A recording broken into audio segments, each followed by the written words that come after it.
오늘 우리에게 주시는 하나님의 말씀은 열왕기하 구약성경 열왕기하 9장 14절에서 26절 말씀까지입니다.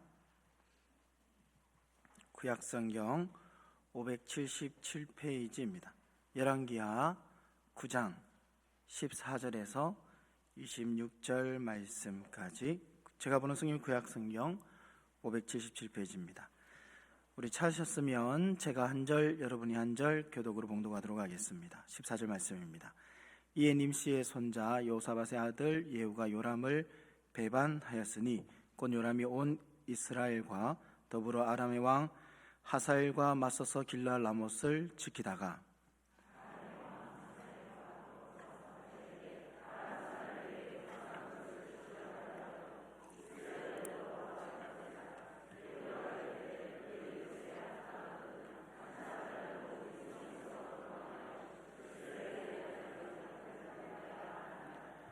예후가 병거를 타고 이스라엘로 가니 요람 왕이 거기에 누워 있었음이라.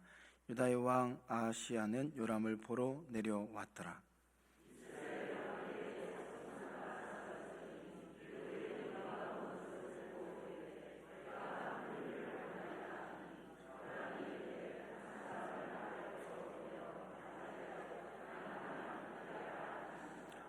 한 사람이 말을 타고 가서 만나 이르되 왕의 말씀이 평안하냐 하시더이다 하매 예후가 이르되 평안이 내게 상관이 있느냐, 내 뒤로 물러나라 하니라. 바수꾼이 전하여 이르되 사자가 그들에게 갔으나 돌아오지 아니하나이다 하는지라.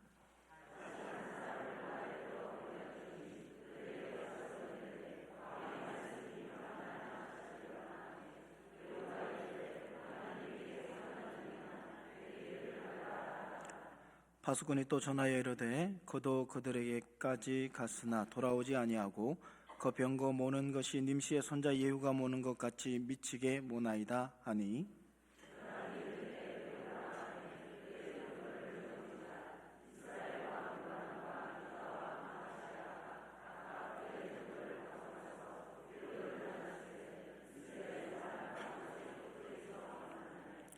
요람이 예후를 보고 이르되 예후야 평안하냐 하니 대답하되 내 어머니 이세벨의 음행과 술수가 이렇게 많으니 어찌 평안이 있으랴 하더라.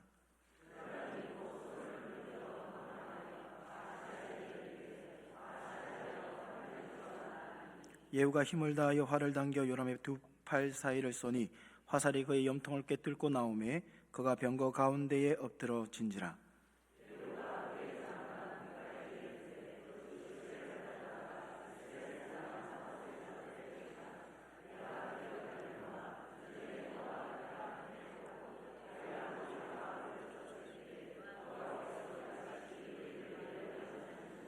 함께 읽겠습니다.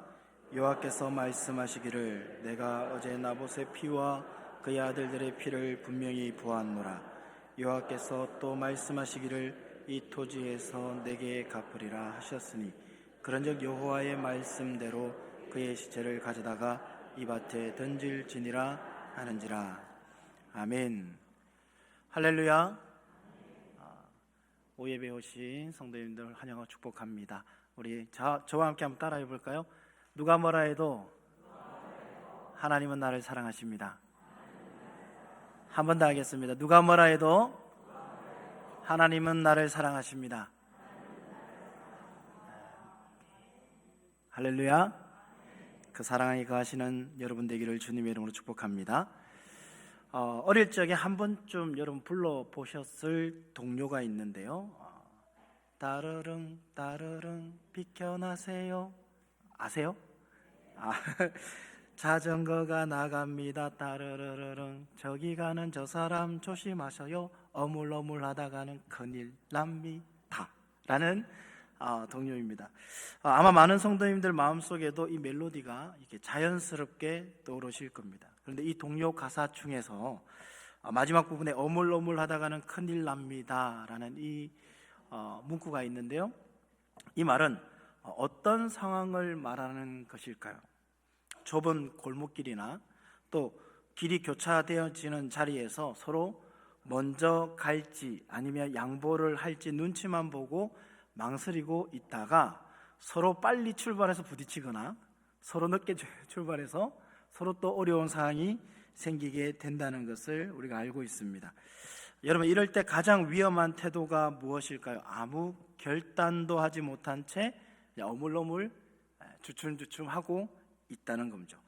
조금만 늦어도 사고가 나고 또 조금만 빨라도 사고가 날 수 있습니다. 그래서 그 순간에는 빠른 판단과 즉각적인 움직임이 필요하죠. 여러분, 운전할 때도 마찬가지입니다. 신호등 앞에서 또 교차로에서 차선을 바꿀 때 머뭇머뭇하다가 보면 큰 사고로 이어질 수가 있습니다. 안전 운전의 핵심은 속도가 아니라 결단력이죠. 신앙생활도 그렇습니다. 신앙에서 가장 위험한 자리는 죄를 짓는 자리보다, 믿음을 버리는 자리보다 어쩌면 어물어물하는 자리일지도 모릅니다. 하나님은 우리가 계속 망설이며 미루는 신앙을 원하지 않으십니다. 분명히 들었다면, 분명히 말씀을 듣고 깨달았다면 결단하고 움직이기를 원하시는 분이 우리 하나님이세요. 오늘 본문에는 하나님의 뜻을 듣자마자 어물어물하지 않고 빠른 결단과 실행으로 하나님의 마음을 시원케 해드린 사람이 한 명 등장합니다. 바로 예후라는 인물인데요, 오늘 우리는 예후의 모습을 통해서 세 가지를 함께 생각해 보고자 합니다. 먼저 첫 번째, 예후를 통해서 우리가 알 수 있는 것은 순종은 빠를수록 좋다라는 겁니다. 여러분, 하나님의 때가 되어서 아합 가문에 대한 심판이 이제 시작이 되어지는데요, 아합 가문의 심판은 엘리야를 통해서 심판의 말씀이 선포되었습니다. 그런데 바로 그 심판이 이루어지지 않고 무려 20여 년 동안이 지나고 난 후에 그 심판이 이루어집니다. 우리 생각에는 그 아합 가문의 심판이 선포되었을 때 하나님 바로 벌을 주셨으면 참 좋겠다라고 생각될 정도로 굉장히 무자비했던 그 가정이잖아요. 그런데 우리가 생각할 때 참 너무 늦게, 너무 늦어 보입니다. 왜 이렇게 오래 기다리실까? 왜 바로 처리하지 않으실까? 왜 즉각적인 심판을 하지 않으실까? 근데 하나님은요, 결코 그 일을 잊지 않으셨다는 겁니다.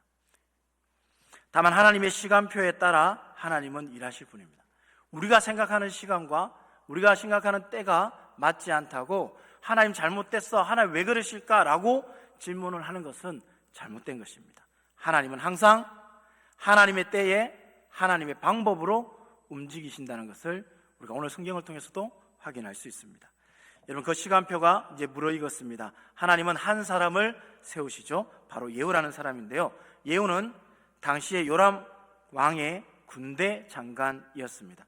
지금 요람은 길랄 라못 전쟁에서 중상을 입고 이스라엘로 내려가서 치료를 받고 있는 상황입니다.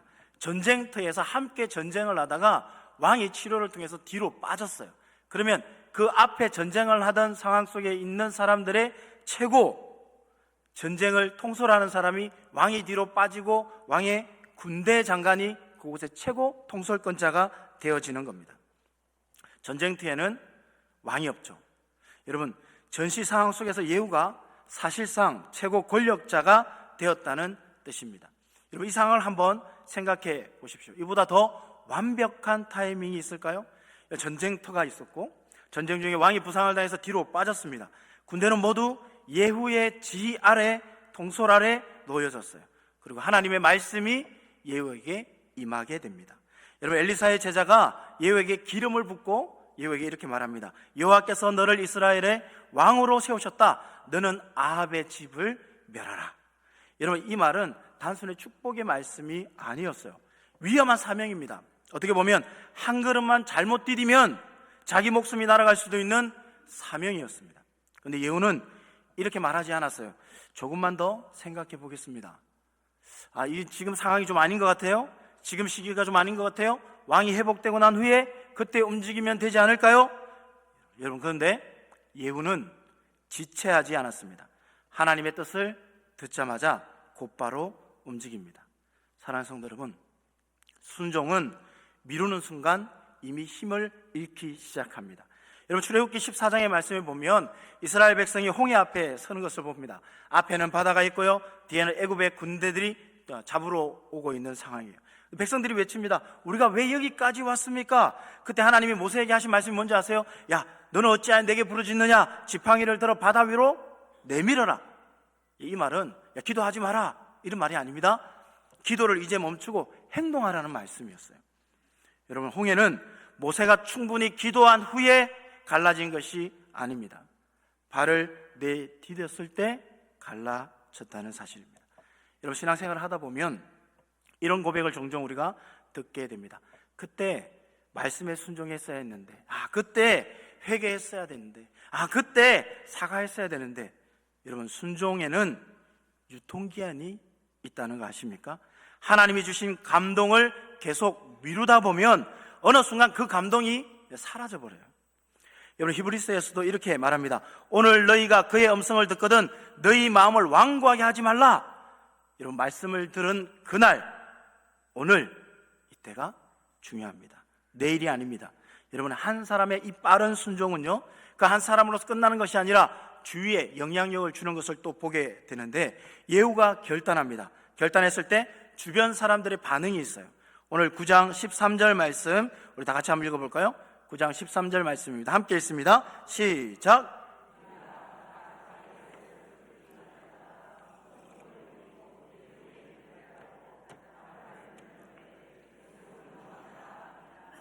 아멘.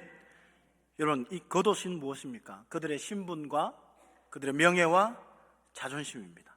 지금 그 겉옷을 깔았다라는 것은요, 이제 당신을 따르겠습니다 라는 고백이 담긴 행동이었어요. 한 사람의 빠른 순종이 공동체 전체를 움직이는 것을 보게 됩니다. 그리고 예후는요, 병거를 몰고 이스라엘로 향하게 되죠. 여러분, 20절 말씀에 보면 병거를 미친 듯이 몰았다라는 기록이 있습니다. 예후의 성격이 정말 이렇게 드러나는 부분이라고 할 수 있는데요, 예후의 성격은 어떻습니까? 굉장히 급한 사람입니다. 불같은 기질의 사람이에요. 그런데 하나님은 그 기질을 고쳐서 사용하신 게 아니에요. 하나님은 순종하는 사람을 그 사람답게 사용하신다는 사실입니다. 여러분, 우리를 다른 사람으로 만들기보다 순종하는 사람으로 만드세요. 그리고 그 순종하는 사람의 그 모습 그대로 하나님이 사용하신다는 거예요. 사랑하는 성도 여러분, 하나님은 오늘도 우리의 기질, 우리의 성향, 우리의 상황 속에서 순종을 기다리고 계십니다. 오늘도 우물우물하고 계신 분이 있다면 오늘 말씀을 통해서 결단하고 행동으로 옮길 수 있는 하나님의 사람들 되기를 주님의 이름으로 축복합니다. 여러분, 말씀을 들었는데 아직 결단하지 못한 영역이 있어요. 용서할 사람이 생각나는데 아직 그 용서할 사람을 용서하지 못하고 미루고 있지는 않습니까? 여러분, 내려놓아야 할 그 죄가 기억났는데 언젠가는 하면서 그 죄의 회개를 미루고 있지는 않습니까? 성도 여러분, 순종은 빠르면 빠를수록 좋습니다. 하나님의 뜻이 분명하다면 오늘 지금 이 자리에서 결단하십시오. 어물어물하면 큰일 납니다. 결단을 통해서 하나님 앞에 더 큰 은혜, 더 큰 사명을 감당하는 하나님의 사람들 되기를 주님의 이름으로 축복합니다. 자, 두 번째는 뭐냐면 오늘 이 예후를 통해서 하나님의 말씀은 반드시 이루어진다는 겁니다. 여러분, 예후는 부상을 치료하고 있는 요람을 다가갑니다. 근데 요람은 예후를 보며 이렇게 묻죠. 예후야, 평안하냐? 이 질문은 단순한 인사가 아닙니다. 상황이 그냥 안전하냐 이걸로 끝나는 것이 아니라 내 왕위에 문제가 없느냐, 전쟁에서 승리해서 내 왕위가 계속되어지냐, 이 말이에요. 그러나 예후의 대답은 차갑고 굉장히 분명한 것을 봅니다.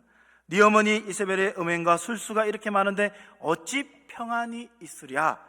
여러분, 이 한마디는 지금까지 미뤄졌던 하나님의 심판이 이제 시작되었음을 선언하는 것입니다. 요람은 그제서 이 사태를 파악해요. 눈치채고 병거를 돌려서 이제 도망가기 시작합니다. 그러나 예후가 쏜 그 화살을 맞아서 그 자리에 생명을 잃고 말죠. 그런데 성경은 요람이 이 죽은 장소를 그냥 지나치지 않아요. 오늘 본문을 보면 어디에서 이 일이 일어납니까? 나봇의 토지에서. 왜 이 왕이 죽은 자리가 중요할까요? 이 장면에서 우리는 하나님의 말씀의 무서운 정확성을 보게 됩니다.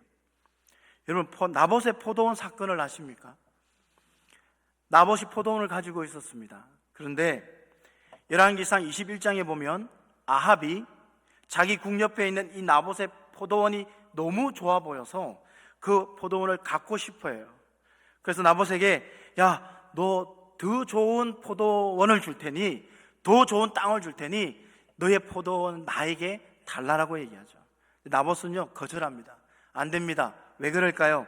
이 땅은 하나님께서 우리 집에, 우리 가문에 기업으로 주신 거기 때문에 이것은 하나님께서 주신 거예요. 내 마음대로 이것을 할 수 없어요. 하나님의 마음으로 거절했던 겁니다. 왕이 달라 그러는데 거절할 수 있는 믿음 어디서 나왔을까요? 하나님 앞에서요. 이건 하나님 우리 가정에 주신 기업이라서 난 도저히 이것을 내 마음대로 왕에게 줄 수 없어요. 이건 하나님이 우리에게 주신 거기 때문에. 아합이 굉장히 의기소침합니다. 내가 왕인데, 내가 주러 가는데 더 좋은 것을 준다는데 왜 이걸 주지 않을까? 그렇게 의기소침하고 밥도 안 먹고 이렇게 꿍해가 있으니까 아내가 나타납니다. 이세벨이 나와서 당신은 왕인데 왜 그러고 있냐고. 그리고 자기가 나가서 그 나봇의 포도원을 빼앗아 옵니다. 빼앗아 올 때 증인 2명을 세워서 모함을 하죠. 나쁜 사람 만들어서 그 사람을 죽여버립니다. 거짓 증인을 세우고 나봇을 모함해서 죽여서 그 땅에 주인이 없게 한 다음에 그 땅을 가서 차지하소서라고 얘기를 해요. 하나님이 보시면 얼마나 가슴 아픈 일입니다. 하나님이 주신 기업을 유지하려고 하다가 목숨을 잃은 나봇입니다. 여러분 그 장면을 보시고 하나님이 엘리야를 통해서 뭐라고 말씀하셨는지 오늘 말씀을 함께 읽어볼까요? 열왕기상 21장 18절에서 19절 말씀인데요, 조금 길지만 그래도 우리가 함께 읽어보겠습니다. 18절 말씀 함께 읽습니다. 시작.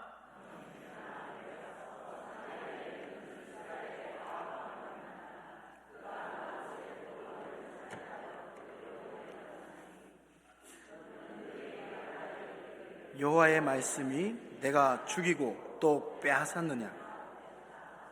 또 그에게 이르기를 여호와의 말씀이 그들이 나봇의 피를 핥은 곳에서 그들이 내 피 곧 내 몸의 피도 핥으리라 하였다 하라. 아멘. 보세요. 그들이 나봇의 피를 핥은 곳에서 그들이 내 피도 핥으리라. 여러분 지금 이 이야기가, 이 말씀이 20년이 지났어요. 아합은 이미 죽었고 이세벨은 여전히 권력을 쥐고 있지만 요람은 왕이 되었습니다. 여러분 사람의 눈에는 모든 것이 정리된 것 같아요. 그 말씀 기억도 하지 못할 것 같아요. 이제 다 지나갔으니까. 20년 지났잖아요. 그러나 하나님의 말씀은 한 번도 취소된 적이 없습니다.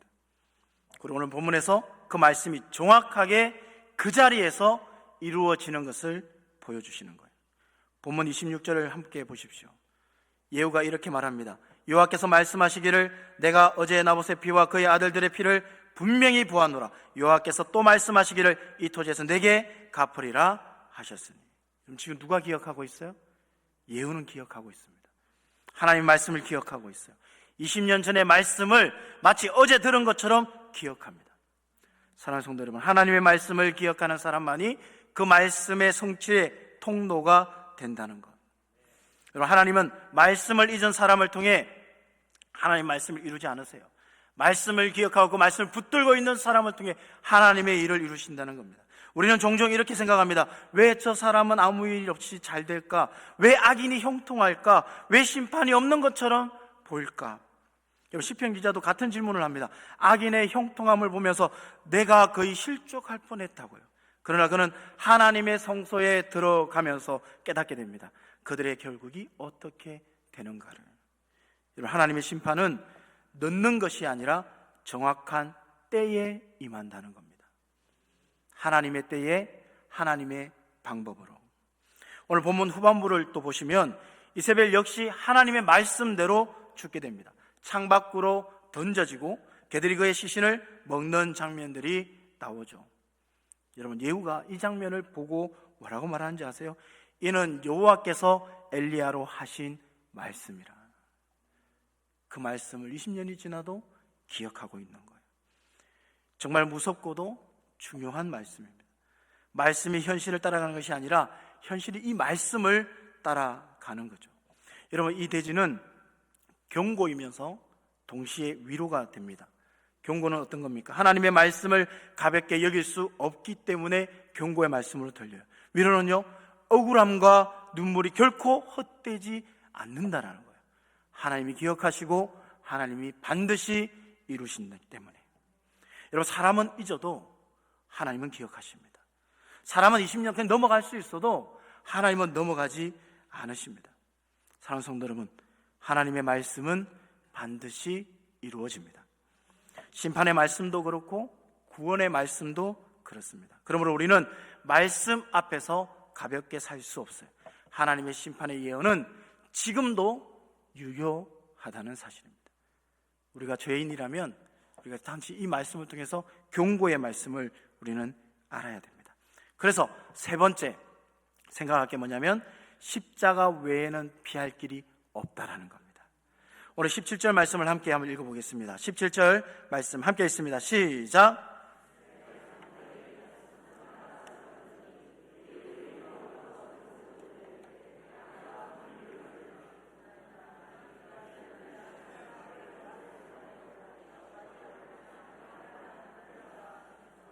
아멘. 오늘 말씀 계속 읽다 보면요, 이야기 속에 반복되어지는 단어가 하나 있습니다. 어떤 단어입니까? 평안하냐는 겁니다. 평안하냐? 평안이냐? 여러분, 이스라엘 망대의 파수꾼이 보고합니다. 한 무리가 지금 달려옵니다. 요람 왕은 묻죠. 평안하냐? 이 질문은 그냥 단순한 안보가 아니라고 아까 말씀드렸죠. 전국이 안정적이냐? 내 왕위가 계속 안정적으로 이루어질 거냐? 라는 정치적인 질문입니다. 그래서 요람은 사자에 한 명 보내서 가서 평안하냐고 물어봐라. 돌아오지 않아요. 또 두 번째 사람을 말에 태워서 또 보내요. 평안하냐? 라고 묻습니다. 또 돌아오지 않아요. 근데 그 사람들이 가서 예후에게 평안합니까? 평안이냐? 라고 물었을 때 예후의 대답이 굉장히 독특한데요. 평안이 내게 상관이 있느냐? 내 뒤로 물러나라. 여러분, 이 말의 의미가 무엇입니까? 진짜 평안을 알고 싶다면 요람 편이 아니라 내 편에 서라, 내 뒤에 서라 라는 말이에요. 그 사자는 요람을 뒤로 하고 예후 뒤에 서게 되죠. 두 명의 사자가 똑같습니다. 예후의 편에 섭니다. 요람은 또 한 사람을 보내도 그 사람 역시 뒤에 돌아서 서게 됩니다. 이 장면은 단순한 그냥 이야기 이상의 의미가 있죠. 중립은 존재하지 않습니다. 결국 누구의 편에 설 것인가, 이 문제인데요. 여러분, 요람이 말하는 평안이 무엇입니까? 자기 왕위가 유지되는 것, 이게 평안입니다. 지금까지 쌓아온 이 권력과 체제가 흔들리지 않는 것, 그것이 평안이에요. 그러나 예후가 말하는 평안은 무엇입니까? 아합의 집이 완전히 제거되어지는 것, 죄의 뿌리가 뽑히는 것, 진짜 평안이 이 평안이라고 말하고 있는 겁니다. 여러분, 둘 다 지금 평안이라는 단어는 같은 단어를 쓰고 있어요. 그러나 내용은 완전 반대죠. 이것이 인간이 말하는 평안입니다. 자기 기준의 평안이에요. 그래서 세상의 평안은 상황과 입장에 따라서 얼마든지 달라질 수 있다는 겁니다. 여러분, 일제강점기를 한번 생각해 보십시오. 우리 민족에게 평안은 무엇이었습니까? 독립입니다. 자주 독립입니다. 그러나 일본에게 평안은 무엇이었습니까? 조선을 포함한 동아시아 모두를 지배하는 것이 그들의 평안이었습니다. 같은 단어, 하지만 다른 내용. 오늘도 마찬가지입니다. 내가 편하면 평안이고 내가 손해보고 힘들면 불안인 거예요. 그러나 성경은 말합니다. 그것은 진정한 평안이 아니라고요. 하나님의 평안은 바로 죄의 해결에서 나옵니다. 하나님이 말씀하시는 평안은 상황이 편해지는 것이 아니에요. 죄가 해결되는 거예요. 죄가 없어지는 겁니다. 그래서 예후의 칼은 무자비해 보이지만 하나님의 공의를 드러내는 도구라고 할 수 있습니다. 여기서 우리가 아주 중요한 질문을 하나 할 수 있는데요. 그렇다면 우리는 어떻게 됩니까? 여러분, 예후의 칼 앞에 우리는 결코 안전하지 않습니다. 그 심판 앞에 우리는 안전할 수 없어요. 우리 역시 죄의 문제 앞에서는 요람과 다르지 않기 때문에 그렇습니다. 여러분, 심판의 칼을 피하는 단 하나의 길이 있습니다. 성경 전체를 관통하는 진리인데요. 죄에는 반드시 대가가 있습니다. 죄의 삭은 사망이니까요. 심판은 피할 수 없습니다. 그러나 하나님은 우리를 멸망시키는 것으로 역사를 끝내지 않으십니다. 예후의 칼 이후에 하나님은 더 놀라운 길을 준비하셨죠. 바로 십자가입니다.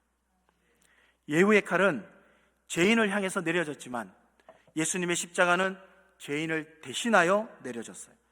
우리가 받아야 할 그 심판이 누구에게 내려졌습니까?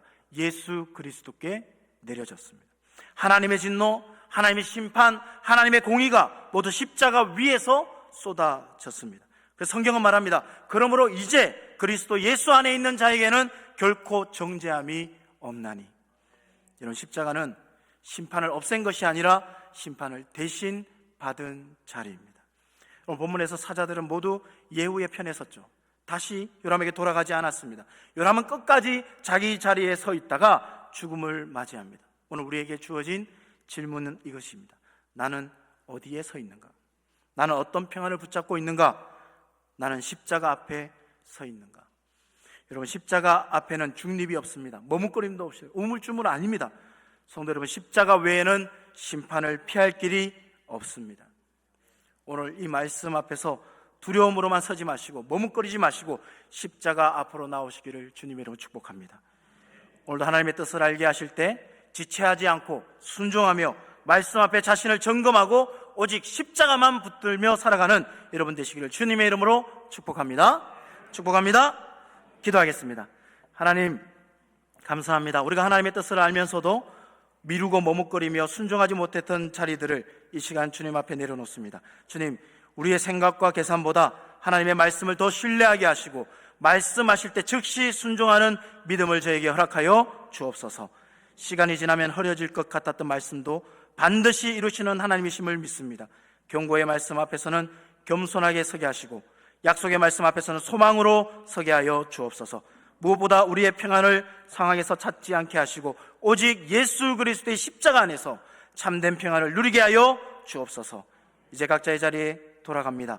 오늘 들은 말씀이 지식으로만 남지 않게 하시고 오늘의 결단이 내일의 순종으로 이어지게 하여 주옵소서. 우리 연약함을 아시는 하나님 끝까지 붙들어 주시고 넘어질 때마다 십자가 앞으로 다시 돌아오게 하여 주옵소서. 우리의 모든 심판을 대신 받으신 예수 그리스도의 이름으로 기도하옵나이다.